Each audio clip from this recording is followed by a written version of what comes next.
30 जून 1908 को साइबेरिया की टंगस्का रिवर के ऊपर स्थित जंगल में एक भयानक धमाका होता है और उस धमाके से निकली एनर्जी इतनी खतरनाक होती है कि उससे 1250 स्क्वायर किलोमीटर के एरिया में फैले हुए लगभग 80 मिलियन यानी 8 करोड़ पेड़ तबाह हो जाते हैं। अगर इसकी तुलना हम हिरोशिमा और नागासाकी में गिराए हुए न्यूक्लियर बॉम्ब से करें तो उनके मुकाबले ये उनसे भी 1000 गुना ज्यादा पावरफुल था।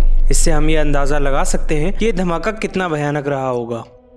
हालांकि ये एटम बॉम्ब की तरह मैन मेड एक्सप्लोजन नहीं था, बल्कि इसे हम एक नेचुरल डिजास्टर कह सकते हैं। इस धमाके को टंगस्का इवेंट के नाम से जाना जाता है। उस समय जिन लोगों ने इस धमाके को दूर से देखा, उनका कहना था कि उन्हें आसमान में एक नीले रंग का आग का गोला दिखा जो सूरज जैसा चमक रहा था। इसके साथ उन्हें एक आवाज भी सुनाई दी जो कि सुनने में आर्टिलरी फायर के जैसी थी।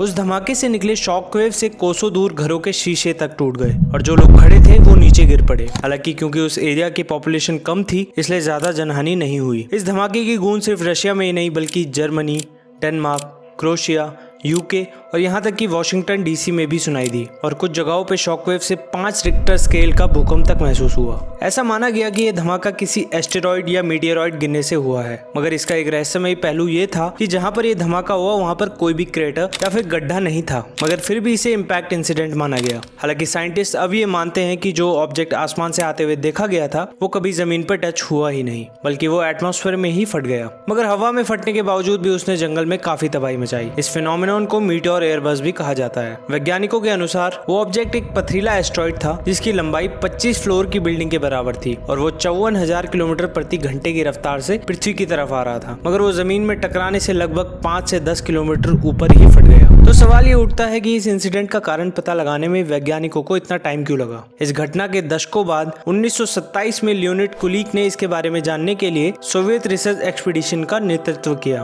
उन्होंने उस जगह का दौरा किया और जिन्होंने उस घटना को देखा था उनका इंटरव्यू भी लिया। इसके साथ उन्होंने उस जगह का भी जायजा लिया जहाँ पेड़ गिरे थे, मगर उन्हें कोई ऐसी मीटियोर संबंधी चीजें नहीं मिली और न ही वो गड्ढा जहाँ पर वो मीटियोर गिरा होगा। कुलिक की इन्वेस्टिगेशन में कुछ लोगों ने ऐसी अजीब कहानियां भी बताई जिनमें उन्होंने ये दावा किया कि ये तबाही किसी एलियन स्पेसक्राफ्ट ने मचाई है। हालांकि ये सब दावे फैक्चुअल होने की जगह मनगढ़ंत ज्यादा लगते हैं। 15 फरवरी 2013 में टंगस्का जैसा ही एक और एक्सप्लोजन रशिया के चेल्याबिंस्क इलाके में हुआ। हालांकि इसका इम्पैक्ट टंगस्का से काफी कम था, मगर क्योंकि एक पॉपुलेटेड एरिया में हुआ था इसलिए लगभग 1200 लोग इस घटना में घायल हुए और कई घरों की खिड़कियां भी टूट पड़ी। नासा ने इस एक्सप्लोजन के बेसिस पे 1908 में हुई घटना को मॉडर्न कंप्यूटर मॉडलिंग टेक्निक की मदद से रिक्रिएट किया और उस घटना के कारण को और स्पष्ट कर दिया। पिछले कुछ दशकों से वैज्ञानिकों ने कॉमेट और एस्टेरॉइड्स के पृथ्वी से टकराने की संभावनाओं को गंभीरता से लेना शुरू कर दिया है। उन्होंने ऐसे प्रोग्राम्स शुरू किए हैं जिनमें उन ऑब्जेक्ट्स को ऑब्जर्व किया जाता है जिनके अर्थ से टकराने की संभावना है या वो अर्थ के करीब से गुजरने वाली है। नासा ने डार्ट मिशन को लॉन्च किया है जो कि एक एस्टेरॉइड डीडीमॉस के मून से जाके टकराएगा और उससे हमें ये जानने में मदद मिलेगी कि अगर कोई ऑब्जेक्ट अर्थ की तरफ आता है तो हम उसका रास्ता कैसे बदल सकते हैं। ये एक ऐसी प्रॉब्लम है जिसका सामना हमें भविष्य में करना पड़ सकता है। खैर,